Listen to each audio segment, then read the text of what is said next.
After Anna and I divorced, everyone thought I wouldn't give up easily because I had painstakingly paved the way for her, allowing her to become a rising best actress in the entertainment industry. Unexpectedly, just after she won an award, she turned around and fell into the arms of Makoto, the entertainment industry's prince. However, no one knew that I was the one who initiated the divorce because I had set my sights on Makoto's wife, Willow, and even willingly accepted an invitation to participate in a swapping marriage reality show. Chapter 1. After Anna and I divorced, everyone thought I wouldn't give up easily. We met when we were both at the bottom. And then, during our career's upward phase, we publicly announced our marriage. After marriage, I secretly orchestrated things, helping her step-by-step transition from a popular actress to a talented performer. Unexpectedly, just when her transformation was successful and she finally won an award, we publicly announced our divorce, abruptly ending our marriage. All her fans thought I wasn't good enough for her and commented, "Anna did the right thing. You should have left him long ago to shine on your own. A kept man is a hindrance to your progress." However, no one knew that I was the one who initiated the divorce. The male actor Makoto, who was co-starring in her new drama, ate the meals she cooked, drank the soups she made, and when they acted as an on-screen couple, I was still preparing anniversary gifts for her, booking her favorite Western restaurant. However, later on, when I went to pick her up from the airport, I ran into Makoto. He greeted me warmly and politely. He whispered, "You know, our flights will share a blanket this time." He did it on purpose, to make me get divorced, as he wished. I went home and packed up all of Anna's things to send them away. I didn't want to keep any used or dirty items.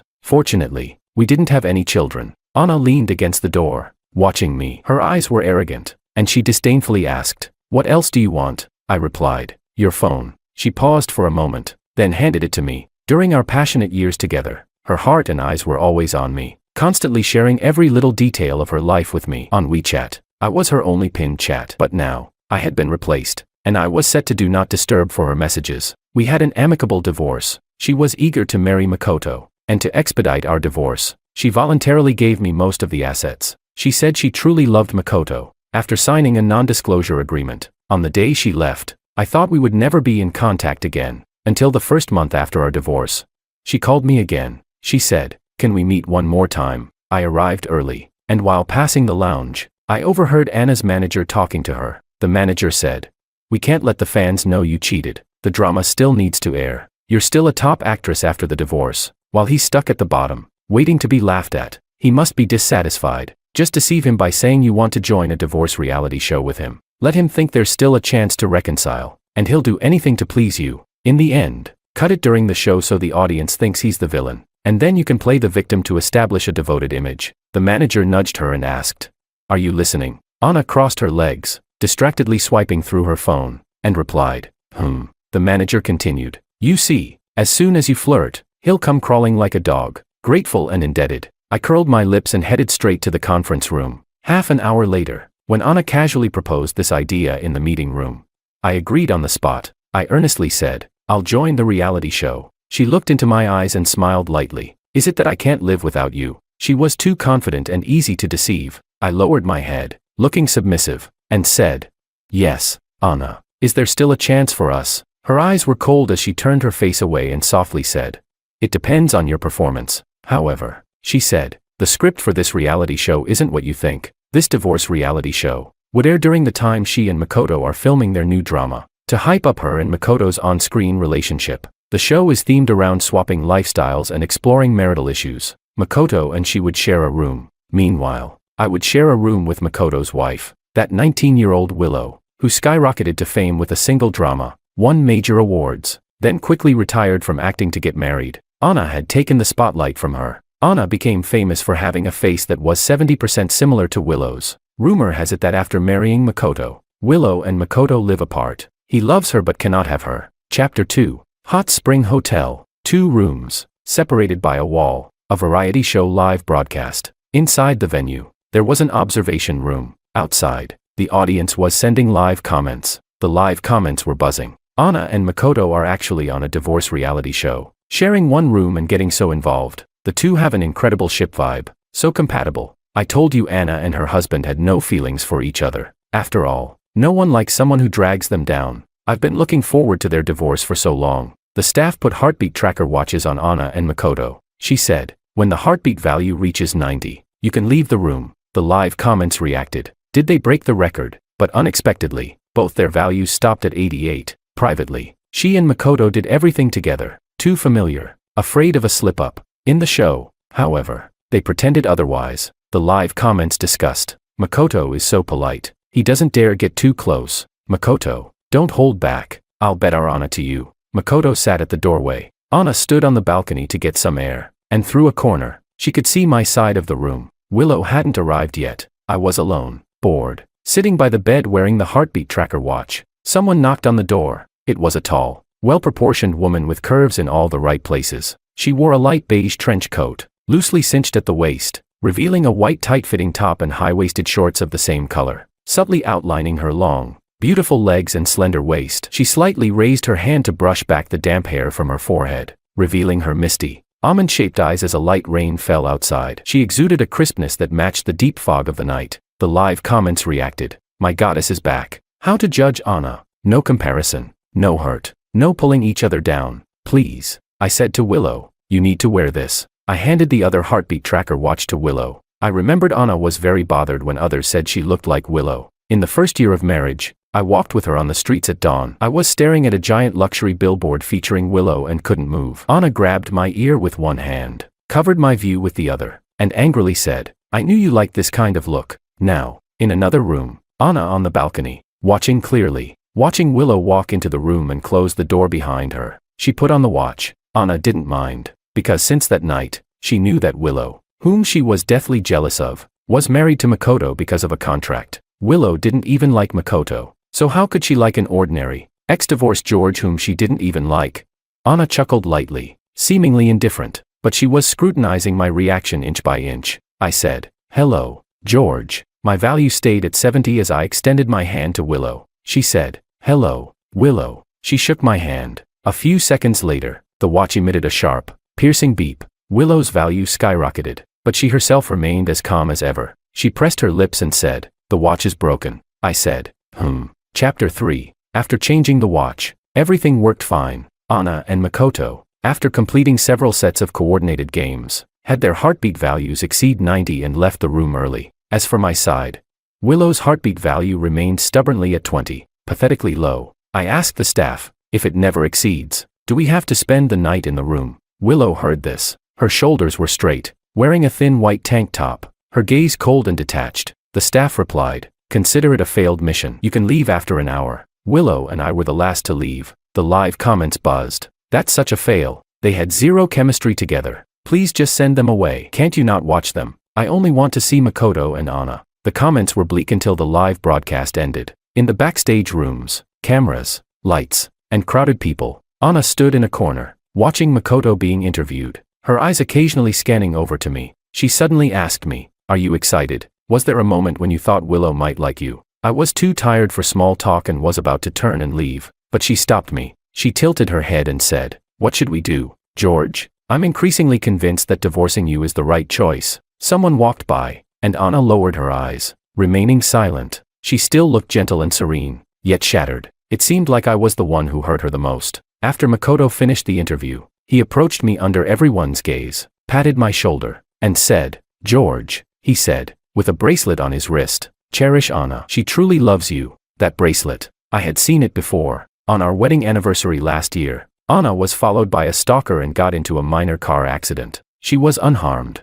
I took her up the mountain to pray for her safety, so I bought her this bracelet. Now, it was in Makoto's hand. Makoto continued in front of the camera. Don't be so stubborn. Don't try to control everything too much. I want the best for both of you more than anyone else. I didn't say a word. Anna didn't know. Makoto didn't know either. In reality, I agreed to participate in this reality show for another vague, unspoken reason. When I asked for that bracelet that day, I wasn't thinking about Anna. Chapter 4. The variety show was recorded on weekends. It focused on the concept of weekend spouses. On weekdays, I picked up an old job, trying to return to my original entertainment company as an agent. My former boss told me, Willow and Makoto are already divorced. She signed a 10-year contract with Makoto's father's company, and now she can finally terminate it. She's restructuring her studio, and I've recommended you to her. I went to the address he provided and saw Willow at the studio. Under the lights, her features were naturally charming, her eyes carrying a subtle allure, indeed, a face perfectly suited for the screen.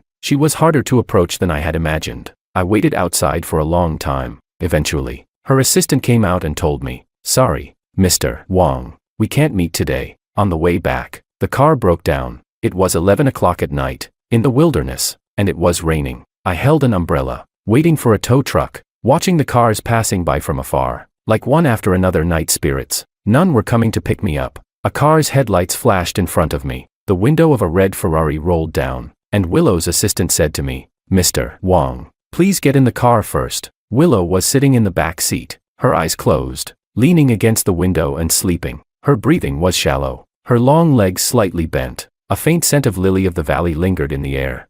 The same scent from the day she held my hand. The assistant quietly asked, "Mr. Wong, I'm going to buy a bottle of water at the gas station ahead. Do you want one?" I replied, "Call me George. I'll go with you." He waved his hand and said, "I'll go. Be right back." He got out of the car, and once the door closed, it was just Willow and me inside. No one else, no cameras. The car's headlights flickered, and the interior was dimly lit, though separated by a row of seats. Her breathing was so close it felt like it was right beside my ear. I stared out the window at the nearby supermarket glowing with blue light, watching the assistant lingering by a shelf. I remembered once walking through a supermarket and seeing Makoto's advertisement. I had said to Anna, "Isn't that the male lead for your next drama? He looks pretty good." She had rolled her eyes and said, "What's that? He's so fake, has a bad temper, and loves to act high and mighty, looking down on everyone because he's a rich second generation." I didn't know. This pretentious person made her refuse to come home time and again. Later, I learned from others that Makoto was her first love. They broke up when she couldn't make it big. She couldn't forget him. But back then, in the supermarket, she had smoothly changed the subject and asked me, "Brother, have you ever dated anyone before me?" I replied, "No, at least." That's what I told her publicly. In the car, someone was kicking my leg, a pair of long legs extended from the back seat, the toes of high heels lightly sliding over my calf. It wasn't accidental, it was deliberate, playful, rhythmically giving gentle kicks. I pushed her foot aside, neither speaking nor turning around, maintaining the same posture as before, as if nothing had happened. She whispered softly, "George." She spoke up, perhaps just waking up, with a bit of a lazy, soft tone, like an unintentional murmur. She said, "Long time no see. After all these years. Why does she still like to call my name that way?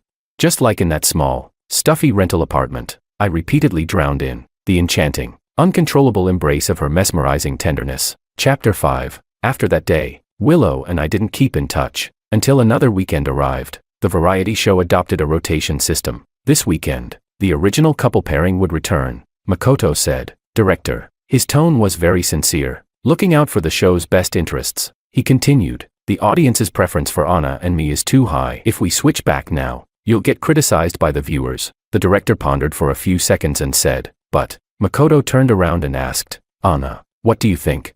In front of me, he asked Anna, "Who are you choosing tonight?" He had been waiting for this moment for a long time. A fleeting look of pride and arrogance flashed across his face. Anna understood his meaning. She deliberately glanced at my face, snorted lightly, and said, "Do I need to choose? The audience doesn't want to see him." Makoto got the answer he wanted and then looked at me with a smile, saying, "George, would you mind if I borrow Anna for a few more days? We're doing this for the audience. If you've never been an actor, you wouldn't understand. But for actors, the audience's approval is the most important thing. You need to think about the bigger picture." I interrupted firmly. "All right." My tone was decisive. Anna looked up at me upon hearing this. They both thought I was going to lose my temper. This way, my reaction could be edited into additional scenes, highlighting Makoto's kindness and Anna's grievance. But they didn't expect me to be so agreeable. Makoto, who had painstakingly memorized his lines earlier, found himself with nowhere to say them. After a long pause, he dryly said, "That's good. Don't back out." I said, "Let's keep it this way from now on." He looked slightly stiff, then he smiled again and whispered, "Do you want Anna to get jealous? Who doesn't know you joined the show to win her back? What should we do? Not only is she not jealous, but you can only watch her enter my room helplessly." At that moment, the director's team made an announcement. They decided to continue last week's setup. Before leaving, Anna teased Makoto, asking, "Aren't you afraid of him and Willow sharing a room?" Mentioning Willow's name made Makoto react strongly. He seemed to hear some enormous joke. He disdainfully said, "Have you never seen who she likes? Someone like him, a loser. Even after being locked up together for a year, she can't stand him." The two exchanged glances and shared a knowing smile. In front of me, Anna took Makoto's coat and put it on herself. She said, "George, if you want to win me back, these tactics aren't enough." She wanted to provoke me, Make me get angry in public so that she could naturally become the victim. Anna and Makoto were taken to a luxurious villa. This was the reward for last week's highest heartbeat value pairing. Makoto posted a Weibo update about a candlelit dinner. The live comments buzzed non-stop. I saw all these while scrolling my phone in the show's van. The car was heading towards the old town. The live comments read, "If their heartbeat values don't go up tonight, they're going to be eliminated." Right. Willow won't be eliminated because of her star power, but they should switch partners. Boring. Why did Willow take on this kind of show? The weirder it is, the more I like watching it. I have a feeling something's going to happen. Is that comment from upstairs crazy? If there was any real excitement, I'd be doing a handstand and taking a dump. I put my phone away and asked the staff, "Where are Willow and I staying tonight?" He replied, "You both have the lowest heartbeat values and need to accept punishment. So tonight you can only stay at." The car stopped. He lifted his chin, indicating the old residential building ahead. He said, "Here, the rental apartment." I was speechless. I got out of the car. Only a live broadcast camera inside the car was following me, capturing just my back from a distance. No sound was heard. I stood at the doorway, my mind blank for a few seconds. I took out my phone and called my former boss, who was also my bro. I desperately needed him to give me a reality check. I said, "Willow and I agreed to see each other after a long time." He replied, "Dude, that's one of life's 3 major illusions. Don't overthink it." What else could she be saying besides that? As I expected from my brother. He continued, "To put it bluntly, who doesn't have an ex? She has so many choices. Why would she choose a divorced guy like you, just because of those few months you depended on each other?" Honestly, that was the lowest point in her life, the worst days she could remember. Who would miss that? He was right. I hung up the phone. I twisted the door open. The room was pitch black. Willow was standing on a chair, desperately trying to reach the ceiling light. When she raised her hand, her wrist was wrapped in bandages. Seeing me enter, she naturally came down and handed the light bulb to me. I climbed onto the chair, and the light in my hand flickered on and off, just like that old-fashioned tungsten bulb from back then. So familiar. She calmly said, "Let's eat." A simple sentence without any extra emotion made my unease stand out. I was overthinking it. To her, this show was probably just a public relations move to safely end her marriage. Outside, it was snowing. She was tall, with delicate features, one hand on the countertop preparing the hot pot. She exuded a married woman's aura. I took a picture of her back and posted it on Weibo. It counted as completing the show's task. After eating, she washed the dishes by herself and inexplicably started laying out the bed sheets. Just one bed. I felt a bit embarrassed and reminded her, I can sleep on the floor." She subtly puckered her lips but didn't say a word. In the awkward atmosphere, I tried to make conversation. "Do you need a new bandage for your injury?" She coldly replied, "I can handle it myself." After taking a shower, I came out of the bathroom to find the blanket already spread on the floor. She was taking a long strip of bandage out of her suitcase. Instinctively, I looked away and took out my phone. Anna sent me a voice message. My hands were wet, and I accidentally played it aloud. Anna saw my Weibo post. Her voice message said, "Can you handle the hot pot? I usually make little cakes, and today I prepared a box for you." When had she ever made me cakes? It was just to maintain her lovelorn persona on the show. I looked at my phone. The overhead light was blocked by Willow. She asked, "Can you help me?" She was holding that roll of bandages. I was speechless. Didn't she just say she could handle it herself? Changing the dressing, wrapping the bandages. I gently squeezed her palm, feeling a wave of warmth from my fingertips. In this northern rental apartment, the heating was insufficient, and the scent of snow mixed with rain seeped through the gaps of the old house. It was clearly cold, yet, she and I kept our distance. I carefully wrapped the bandages. She turned her face to look elsewhere, not like that year in the southern rental apartment. Stifling heat with no sunlight, clearly hot, but time and again, it felt like there was no tomorrow, recklessly possessing each other. With a click, the tungsten bulb lit up. At this moment, she and I stood under the light. In that year of extreme poverty and despair, we couldn't even afford to replace a single bulb. We used it as long as it worked. That old-fashioned tungsten bulb was repaired again and again, always flickering in the middle of the night. Back then, 18-year-old Willow said to me, "When it flickers, I'm thinking of you, tonight." A time when nothing is lacking. The tungsten bulb flickered countless times. I looked down and asked Willow, "Did you buy a faulty bulb?" Her expression froze, and she looked directly into my eyes. She said, "Yes, I did it on purpose." I was puzzled. "Why?" She replied, "Once it's fixed, you won't hear it flicker anymore." I was stunned. She took the bandage from my hand and said, "George." She called my name. I asked, "What's wrong?" She said, "Do you prefer hot pot or cake?" People always need to honestly answer questions about food. I replied, Hotpot. Chapter 6. The live comments were abuzz. This awkward, overly cautious vibe feels off. Oh my god. George turned off the lights. What can my esteemed VIP members not watch? In reality, nothing had happened. Willow was lying on the bed. Meanwhile, I was lying on the floor, staring at the other end of the bed, unable to sleep, because her bed was too noisy. Every little movement creaked and groaned. In the past, Willow had complained to me about this, but while voicing her complaints, she would add a worn-out remark. She said, "George, don't hold back. When we were young, we were inseparable day and night." Now, she gently turned over, and with a creak, I remembered the incident. It wasn't just me who remembered. Willow pulled back the blanket, wearing a thin camisole, and got up to go outside. In the deep neon-lit night, she quietly gazed into the distance. Not far away, car lights flashed by. Willow and Anna, who had come out of the car, briefly made eye contact. Anna smiled lightly and said, "I'm here to deliver cakes," Anna explained as she leaned in. Peering through the window, she clearly saw the separate blankets on the bed and the floor, not interfering with each other. She smiled knowingly. Anna pouted and said, "I don't have a good way either. George just likes the cakes I make." Despite not being very close and the other person not responding, Anna inexplicably wanted to seek some presence. She continued, "George can't get used to others making food for him. He always wants me to make it for him, and he rejects what others make. He'll be very happy when he wakes up tomorrow and sees them." Anna raised her eyes and said, "By the way, you might not know, I'm his first love. Is that so?" Willow finally replied to her. Anna said, "Why are you lying to me? George joined the show just to win me back. That cake, I didn't see it when I woke up the next day." The live broadcast ended. During the post-show gathering, the four of us met for the first time. I arrived late, being the last to enter. The staff handed me a microphone. Perhaps the spring was a bit loose, so it kept catching on my collar.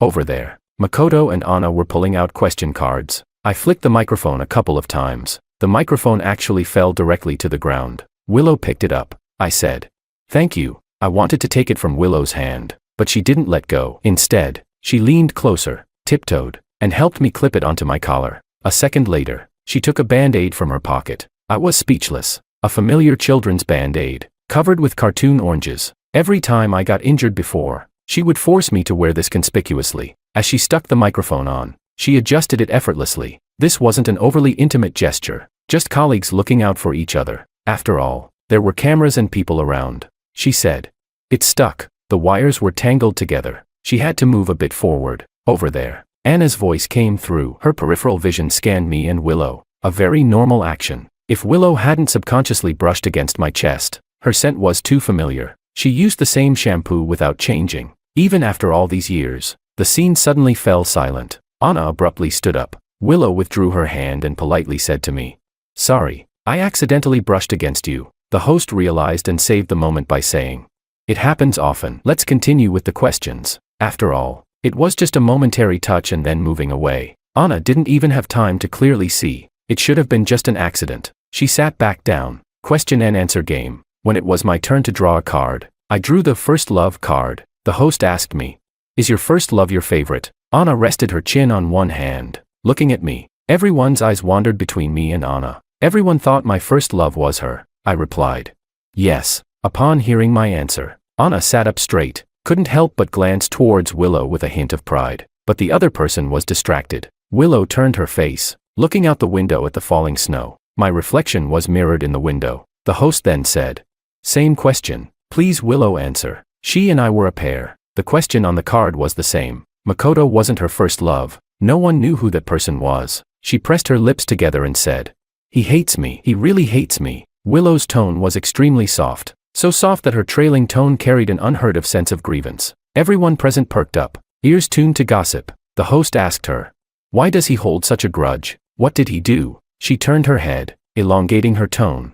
"For example, marrying someone else but saying his true love is someone like me." Disjointed and incoherent. No one understood, but Anna couldn't help but slightly furrow her brows. The host flipped the last card. She asked, "George, what would you like to say to your first love now?" 100 safe responses floated to my mind, but I blurted out, "I hope she doesn't hate me too much." Very reasonable. Everyone present could understand. They all thought I wanted to rekindle things with Anna. Anna was even more proud, raising her eyebrow to tease me, not intending to give me any leeway. Until the same question, Willow answered, "I just lied to him earlier. I don't hate him. Anna began to realize something was off. Chapter 7. Sunday night. In today's live broadcast, both groups had to return to the original hot spring hotel. To create more topics, the production team had all four of us squeezed into the same car. The live comments were still mainly discussing Anna and Makoto.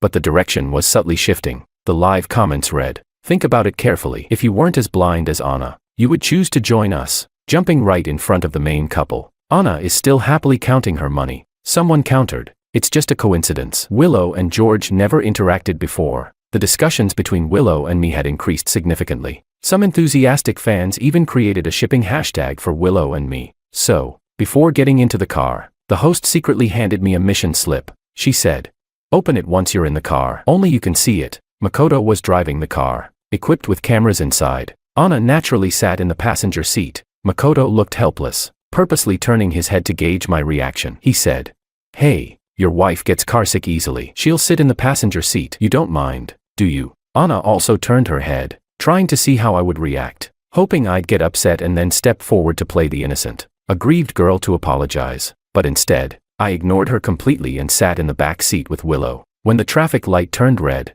both Makoto and Anna glanced through the rearview mirror towards the back seat. Anna looked at me. Makoto was looking at Willow. Meanwhile, Willow and I sat at opposite ends of the seat, maintaining the greatest distance possible. As the traffic light turned green, Makoto said, "George." He took Anna's hand and showed me the new ring on her finger. It was the one Makoto had given her last night. In front of the cameras, he said, "Don't get the wrong idea. This ring represents the ship between our characters in the show. I showed it to you to prevent you from overthinking. But you probably can't understand the love Anna and I have for our roles, right? After all, among the four of us, you're the only one who's not an actor and has no career ambitions." He spoke incessantly, trying to see a hint of jealousy or resentment on my face. He was speaking both to me and to Willow. Unfortunately, Willow was asleep as soon as she got into the car. I kept my head down, staring at the small mission slip, my mind blank. It read, "Hold Willow's hand without being noticed by the other group." Earlier that morning on the highway, it was wide with few cars. On both sides, tropical plants stretched out like a sea of green. Bright and gentle winter sunlight bathed half of the car. Everywhere was under the sunlight. The navigation system alerted. Ahead. Enter the tunnel. I glanced sideways. Willow had her eyes closed, her fair and delicate hands dangling in the air. Hold her hand. She probably wouldn't notice. Darkness enveloped us, with only the tunnel lights flickering by. I mustered up the courage. I reached out to touch her hand. She was supposed to be asleep, so she took a shallow breath and moved her hand away. Did she notice? I sighed, wanting to retract my hand but fearing it was too obvious, so I placed it in the middle of the leather seat. Makoto continued taunting. "George, don't you think the one who's being cheated on in the marriage also has some faults? If he can't keep his wife, don't blame others for stealing her away." The tunnel was so short that my hand hadn't even time to withdraw. The car was already back in the sunlight. I turned my face, ready to pull my hand back, but in that instant, I was gently pulled back, soft and delicate. In the next second, our fingers intertwined. Old-fashioned love songs played on the car radio. They sang in an upbeat tone about a man who discovers his wife is cheating, getting up early, leaving his lazy wife at home, and flying away, waiting for his wife to wake up and realize he's already gone. The song kept repeating one line. "She should realize it soon, right? She should realize it soon, right? She should realize it soon, right?" 5 seconds before the song ended, Anna, sitting in the passenger seat, annoyed by my lack of response to Makoto, said through the rearview mirror, "So some people deserve to be betrayed." She was too focused on my facial expressions to notice the tightly clasped hands in the back seat leather. I forgot. Willow is a possessive, Yandere girl. We can't hold hands in the dark, but we need to hold hands, only under the sunlight. Chapter 8. The third season's weekend live broadcast was an outdoor shoot. The hot spring hotel was located in another neighboring city with a long winter coastline. The host sat on the bus, going through the process flow.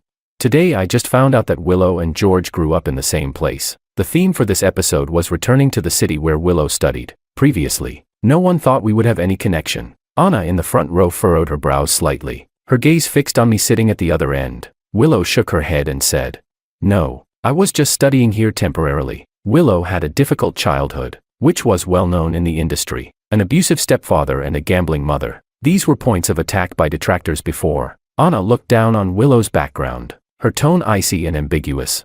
"I didn't know your life was like this. Seriously, what do you have to show off about?" Anna's tone was very dissatisfied because she had disliked Willow for a long time. She always believed that Willow's ability to win awards was because she met Makoto's father when she was 19, an entertainment mogul within the industry. He almost changed Willow's life trajectory. Now, with Willow and Makoto divorced and no longer contracted with the company, she was a completely resourceless person, and those resources would now belong to Anna. No one in the car dared to respond. I spoke calmly. Her difficult past has made her stronger than some spoiled heiresses. Even with such a huge disparity in starting points, some people will always find it hard to keep up. After getting off the car, we walked along the city streets exploring shops. The group arrived at Willow's former school, 13 High School, built along a hillside. The school overlooked a vast sea right outside the gate. Anna walked beside me and asked, "Are you also from 13 High School?" I had mentioned it before, but she never remembered. I replied, "Yes." She let out a light laugh, but her eyes were cold as she asked, "Don't you know Willow?" I replied, "No." With 25 classes in a grade, we weren't in the same cohort. Willow walked behind us. Upon hearing this, she looked up, her dark eyes staring straight at me. Willow said, "He's a year senior." Senior student. The term senior annoyed Anna inexplicably. She quickened her pace, muttering about going to the next place. At the bus stop, the host, on behalf of the live audience, asked Willow, "Was your first love also a classmate at 13 High?" She replied, "Yes." Willow had somehow stood beside me, turning her head to listen to the host without looking at me. She said, "He's a bit fierce." Chapter 9. She kept saying that about me, in a grade with over 1,000 students. Logically, Willow and I might never have met after graduation, but if she hadn't always been late, and I happened to be the diligent class officer who tracked latecomers, our paths would still rarely cross. She acted coquettishly. "Can you not remember my name?" 16-year-old Willow, slender and pure, looked up at me with an expression full of grievance. I replied sternly, "No." She said she was late because she went to watch an important free underground film festival earlier. Those useless arts things parents often talk about. No money made, no food earned. She pressed her lips and said, Her tone was so obedient that I thought she was about to register for class. However, in the next second, she turned around with her backpack and ran, running while looking back. Her clean, watery eyes carried a hint of mischief. She said, "Senior, since we're both late, why don't I go watch a bit longer?" I disliked anyone who didn't follow the rules. David said, "George, look, high schooler Willow has been confessed to again." At that time, my former restroom buddy, now my boss and brother, was lying on the corridor, watching the influential figure under the school corner tree. I replied coldly, "I don't like disobedient people." To my surprise, Willow actually heard me. How did she have such good hearing? Her bright eyes glanced my way. We were supposed to have no connection. Until that day, someone followed me home. I told my mother. But she was busy divorcing my father. After listening, she turned her head and only said to me, "If I divorce your father." Her face showed extreme, cold sorrow. "I only want your sister." My sister was likable. She had an early romance with a social youth, didn't want to date anymore, and found someone even more handsome, but she didn't want to be the bad person. Turning her head innocently to the person, she said, "My brother doesn't approve of us being together." That social youth was the person who stalked me. He found my number and messaged me. He said, "I know which class you're in. Wait for me. Even if you stay in detention for a few days, I'll make your pathetic mother shed some blood." On my way home, dark figures kept following me. They could do anything. In the alley behind 13 High School. Night snow. The sound of footsteps grew denser and closer. I clenched the compass in my hand, stood still, and tried to calm my nerves. At that tense moment, a female voice rang out. "I've already called the police. I said you guys were harassing and stalking me and taking photos secretly. They only intended to give me a lesson, but didn't expect to get arrested." Under the strong deterrence, they were scared off. On my way home, she followed me from behind. She cautiously said, "Senior, actually, I'm very, very scared." I was terrified just now, pretending to be brave. She acted more like it than anyone else. I felt guilty and said, "I'm sorry, I dragged you into this." She walked up to me and stopped. Shadows blocked the glow of the streetlights. She shook her head and said, "No." Her voice was clean and melodious. She said, "I mean, I'm the kind of person who is very obedient and well-behaved." I believed her. Those pure eyes looked at me without any impurities. If it weren't for the next day when I saw her taking a group of delinquents to teach those social youths a lesson. And then she was late again, recklessly registering the name Yuyaway on my notebook. In my second year of college, I was studying in the provincial capital. My sister called me. She said, "Mom still doesn't want to see you. Who told you to look like Dad?" I asked her. What are you trying to say? She let out a sly laugh. She said, "Do you have the phone number of that pretty girl Willow from your high school? My boyfriend really likes her. Can you help me contact her? Because of blood ties." I was always reluctant to completely cut things off, but that day, I blocked her contact information. 4 decades, until I got married and divorced, I never contacted her again. At that time, Willow had just finished her college entrance exams. We hadn't been in touch for 3 years. Completely strangers. Chapter 10. The 3rd season received a good response, so the production team decided that the 4th episode would visit my city. However, this would repeat what was done in the previous episode. The host asked, "Where did you attend university?" The production team decided to go there and take a look. I replied, "South City." As soon as I finished speaking, the staff were surprised and asked, "Isn't that also the city where Willow went to university?" Anna raised her eyes, staring directly at me. That strange and palpable unease on her face became increasingly obvious. Before the 4th live broadcast, I bumped into Anna and Makoto's new drama finale. According to her agent's original plan, by this promotional stage, the barrage of insults about me on Weibo should have been overwhelming. But reality was the opposite. Due to my indifference in the show's explosive setup, our eerie ship with Willow was subtly trending upwards. The live comments read, "Although George and Willow aren't familiar in public, it feels like things aren't that simple behind the scenes." I also want to say, the atmosphere in the car during the 2nd episode was a bit strange. I'm sick of it. I have a condition where if Anna isn't unhappy, I'm too happy. Anna's agent turned around and bought time for Anna's years-long search trends. Various terms with my name cycled through several rounds. A small account on the square posted a Weibo saying, "Actually, the two have already divorced." It received over 1,000 likes within an hour. That small account liked every comment supporting Anna and Makoto in the comments section. Half an hour later, it posted a photo of me. In the photo, I looked disheveled and pale. The caption read, "No wonder my wife ran away looking so messy." This photo was taken by Anna when she was suffering from dysmenorrhea at home. At that time, I endured a severe cold to cook porridge for her. She pouted, insisting that when she was uncomfortable, she only drank what I cooked. She coquettishly said, "Take a picture." I didn't like taking photos, but she insisted on documenting her husband's kindness to post on her moments, so she dragged me to take it. Later, when collecting divorce evidence and going through her phone, I discovered that photo. She immediately posted it to Makoto. She said, "He's so greasy, I can't stand it." Underneath that photo, the comments weren't as the small account had anticipated. Some rational netizens began to scold him. "Is doxing fun? This photo is too private. Seriously suspect your identity. Who doesn't look like this at home?" That small account kept deleting comments and, seeing the situation worsen, had to delete the photo. The night before the live broadcast started, Anna called me to ask, "Did you create a small account to curse Makoto?" She sent me a screenshot. I recognized that ID. It was her fan who was undermining Makoto and Anna. Anna's career was booming, and it was a critical period for her reputation. From the outside, it seemed she hadn't divorced yet and took this explosive variety show to stir up a ship with Makoto, which was simply ridiculous. They thought she was possessed by me. Although it attracted many ship fans, the more combative supporters quickly dropped off. But who would have thought she was also forced into it? Taking this show was just to whitewash her infidelity and dump the dirty water onto me, I calmly said. "Those were fans who supported you before. Did you forget?" She questioned. "Wasn't it you?" I replied. "Of course not." Her remarks made me laugh. I was about to hang up the call, but she said, "Anyway, Makoto is so unhappy because of you. Even though I know it might not be your fault, can you apologize?" I laughed. "Anna, are you mad that Makoto is unhappy? Or mad that your supportive fans are leaving?" She was hit by my words and her tone became much calmer. She sarcastically said, "Do you really believe those netizens' ghost stories about you and Willow?" She snorted coldly and continued, "Why don't you go like Willow? Stop liking me. You're too exhausted." In the past, I would have shown weakness at this point, but now, I blurted out, "All right." She coldly said, "I knew you wouldn't agree. Why are you so spineless?" She spoke smoothly, only to realize halfway through. Surprised, she asked, "What did you just say?" I was too lazy to repeat myself and hung up the call directly. During the weekend live broadcast, Anna's agent was waiting for me to lose my temper, but unexpectedly, it was Anna who had the problem. Makoto helped Anna blow her hair. After finishing, Anna coquettishly leaned towards him. Nothing unusual, but there was a small issue. When she coquettishly called out, she said, "George, love you." As soon as she said it, she didn't realize something was wrong. Only when she saw Makoto's stiff expression did she realize what she had said.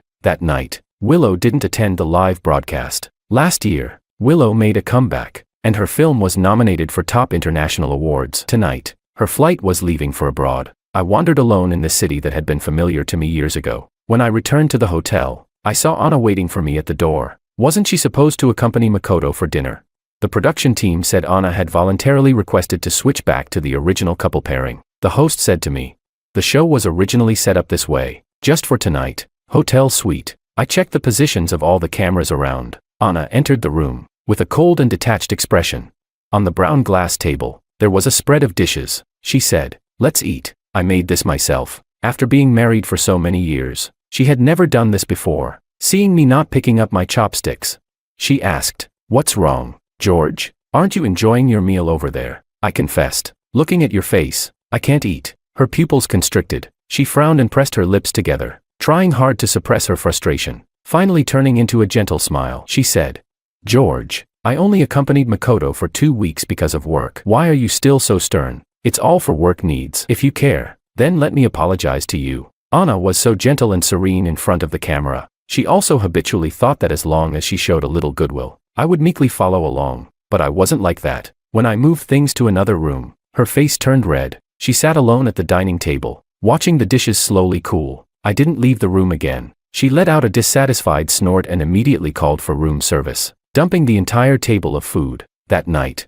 I didn't sleep well, especially in my dreams. I was kissed, left on my cheek, light but real, carrying the coldness of a hurried winter night. The room key was accessible to every staff member, so I couldn't determine what happened yesterday. The next day after the live broadcast, during breakfast, Anna was in a good mood. After last night's performance, the audience's perception of her had improved significantly. The live comments read, "I feel so sorry for Anna. Why does George have to do this? This show is just a couple swapping romance reality show. Even though it's unique, why did he still join? Makoto, come save Anna." The comments above are messed up. Anna called Makoto by the wrong name. It's disgusting for fans, and she's still trying to maintain her lovelorn persona. How hard is it to talk about liking or not liking someone after a divorce? Rumor has it, they're already divorced. Anna's agent told her that the initial hype was sufficient and that they would likely announce her and my divorce in the next episode. Taking me out for a stroll, she would perform once more as the heartbroken woman betrayed by her husband. In the final episode,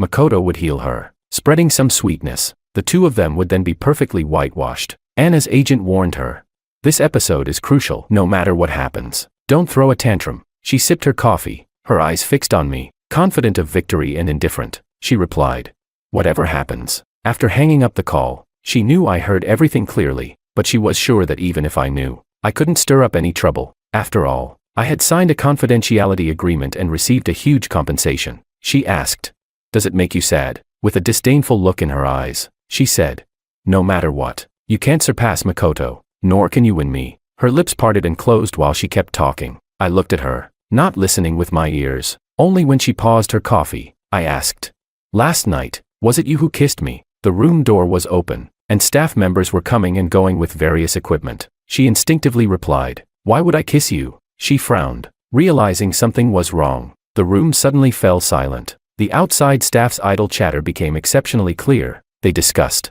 "Why do you have milk tea?" Another replied, "At 5 a.m. Willow delivered breakfast and desserts to all the staff." "Didn't you get any?" he said. "I went to take a dump and missed out on $1 billion. Another comforted, "Here, have mine." "Don't be upset." That person asked, "Why did she come back? Wasn't she supposed to go to the film festival?" Another replied, "She said she had something important to do before leaving, so she flew from Beijing and then abroad again. She must be exhausted." That person added, "Yeah, heard she's also running a fever." "Who kissed me?"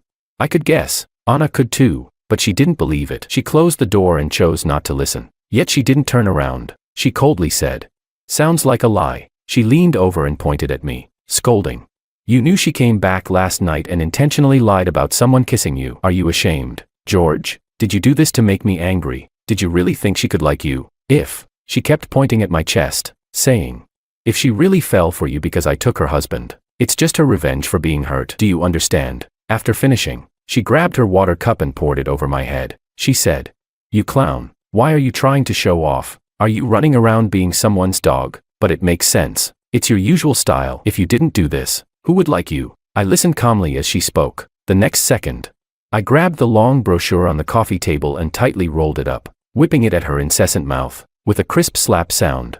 She was stunned, and a drop of blood quickly appeared at the corner of her mouth. She stared blankly at me and said, How? How could you? Outside, the host was knocking on the door. She said, Anna, we found something. Panicked, she wiped the blood from her lips and said, wait a moment. Ignoring the pain, she stuffed the stained paper into the trash can. She opened the door. The host was startled and asked her what happened. She replied, nothing. I just bumped into something. She asked the host what he was holding in his hand. Only then did the host see me inside the room, calmly picking up the brochure and politely placing it back on the coffee table. Not to cause unnecessary trouble for the staff, the host stammered. Anna, already irritated from the pain and annoyed, grabbed the paper and looked at it herself. It was an extremely ordinary registration form, very old, just a photocopy. It recorded the monthly rent status of a certain rental apartment. The tenant was my name. 800 yuan. Everyone who paid rent had to confirm with their own handwritten signatures. But that signature, at that moment,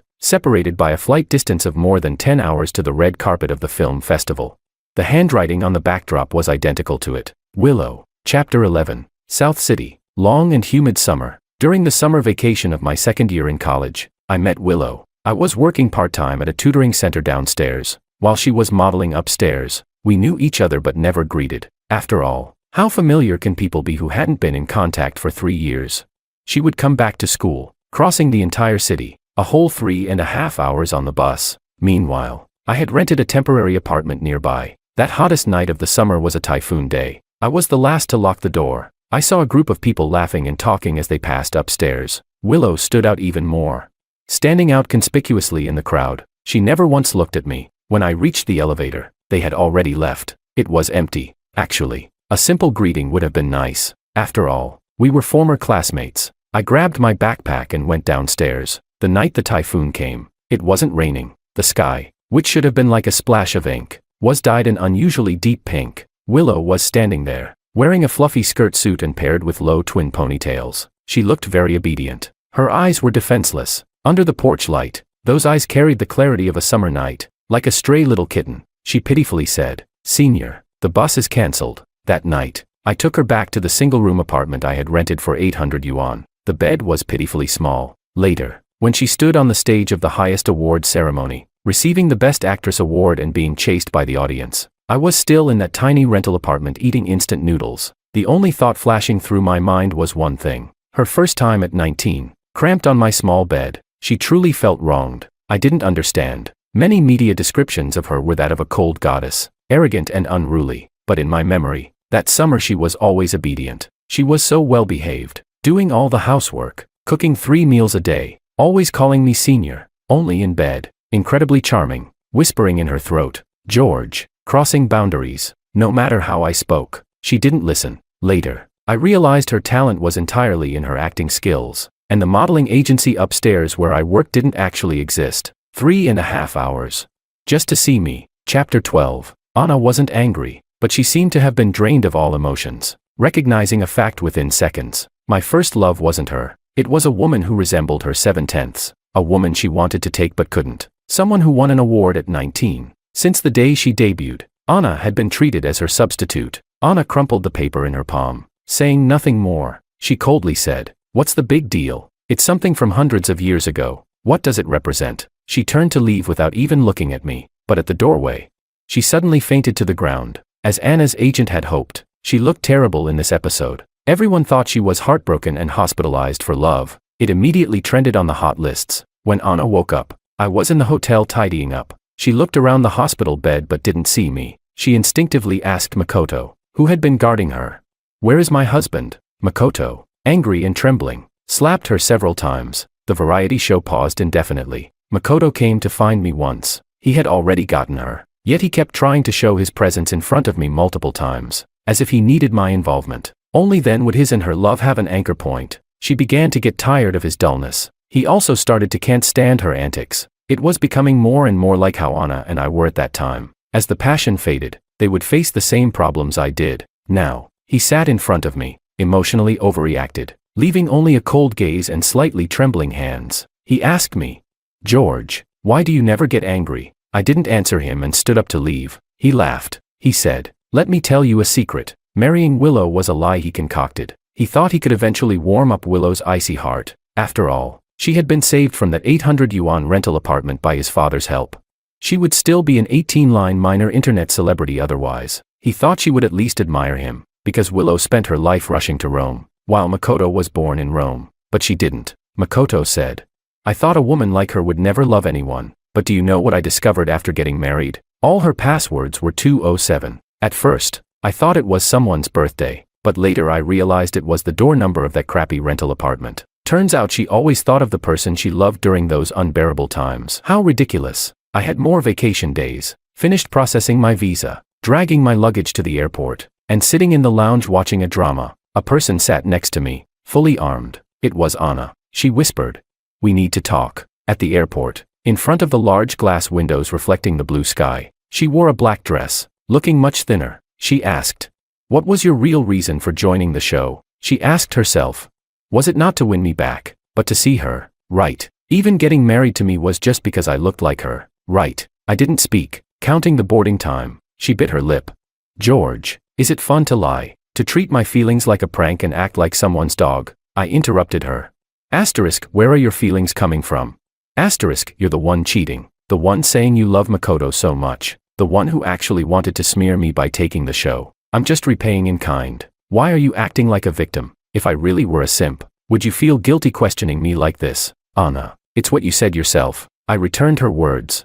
Some people deserve to be betrayed. Time was up, and I turned to board the flight. When my phone was off, I received a text from Anna. She said, "I will destroy both of you." Chapter 13. Understanding pain only when you hurt yourself. Anna always believed this. If Willow's and my reputations were ruined, I would go back to find her. But Anna couldn't tell whether this impending revenge was because of my departure, or because over the years, people in the industry always mention Willow whenever they see her. The desire to destroy, suppressed for too long, was stronger than ever. She had this divorce reality show completely re-edited from start to finish, producing a full-length live broadcast on the day it was released.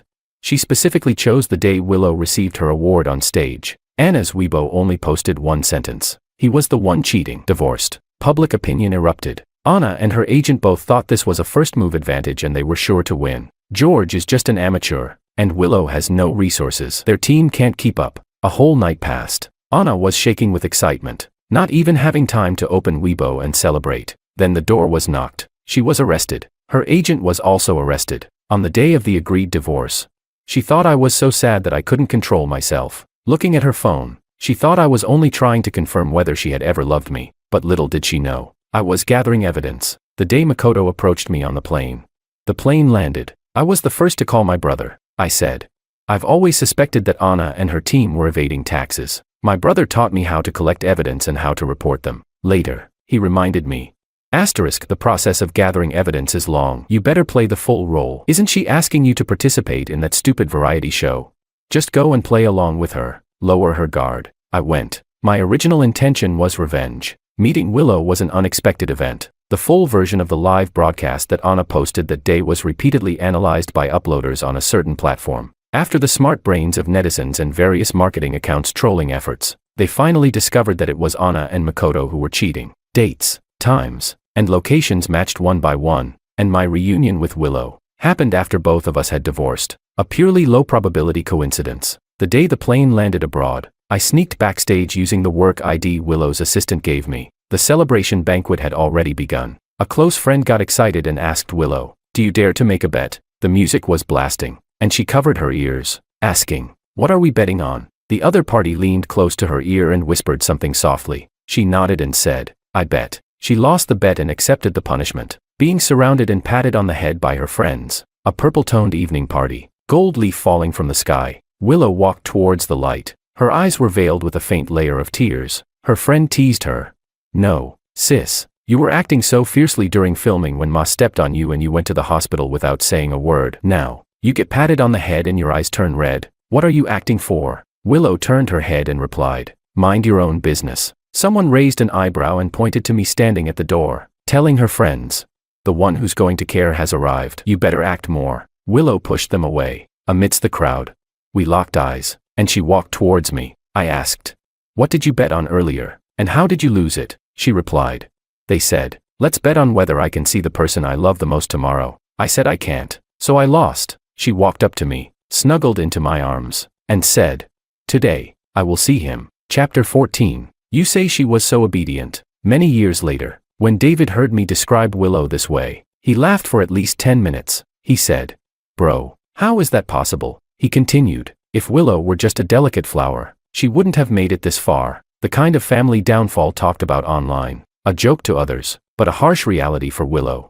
She was truly born to her mother in a public restroom. She didn't know who her biological father was. She stayed with her mother. By 7, she had learned how to buy groceries and cook, watching her mother get drunk, watching her mother being beaten by men again and again, yet unable to leave. When she was young, every time, she would apply medicine to her mother's wounds, curling up beside her, warming her hands. She loved her, unconditionally, because she was her mother. It wasn't until high school that she realized her mother had been destroying other people's families all along. She followed the traces, from school to someone's home. She didn't dare to approach. Inside, the woman was endlessly hysterical, while the men remained cold and abusive. The little girl squatting on the stone steps outside could only draw aimlessly in the sand, trying to make herself invisible. At that moment, Willow wished she could take her mother's place and die, just like later, when Makoto's father gave her the opportunity to become famous, signing her for 10 years, the most precious 10 years of her acting career. All the wealth she created, not a single penny stayed with her. It all went into Makoto's father's pocket. She couldn't leave, working day and night to make money, with compensation reaching billions. She would never be able to repay it in her lifetime. No one knew how much she suffered. In her most painful year, she thought about ending it all. After all, from birth to death, she was constantly atoning for her sins. In her room, in the cramped old flip phone, she dialed countless numbers. 207. Too painful, she thought. As long as I didn't want him anymore, she would just die. But there was no such time. Every moment, she thought of him. That year, when Makoto's pursuit of her dominated the trending searches, I thought she would never come back to find me again. By a twist of fate, I married Anna. After all, I needed a stage to showcase my talents. I didn't want to stay alone in that 800 yuan rental apartment. A year later, Willow saw the announcement of my marriage trending as well. At that time, Makoto's father was critically ill. That man who had been both a benefactor and a tormentor to her, after being tormented repeatedly by illness, agreed to let Willow go. He said, "As long as you marry Makoto and help Makoto acquire equity, you can get a divorce, and I'll let you go." She agreed, married, divorced, and then left. Makoto wanted her to appear on a variety show. She saw my name. That night, she braved the rain to come. The hot spring hotel, after a long separation, holding the heartbeat detecting watch. The first thing I said to her was, "You need to wear this." Willow thought. What to do? I can't deceive him. She didn't know. How far must familial bonds be repaid to achieve liberation? She didn't know. How long must favors be repaid to be clean? In this world, there is no unconditional love, she thought. But George only cares about her happiness. Chapter 15. That year, praying on the mountain, I closed my eyes. A vague, unspoken wish. May Willow be happy. May everyone be able to meet the person they want to see. No matter how many years pass,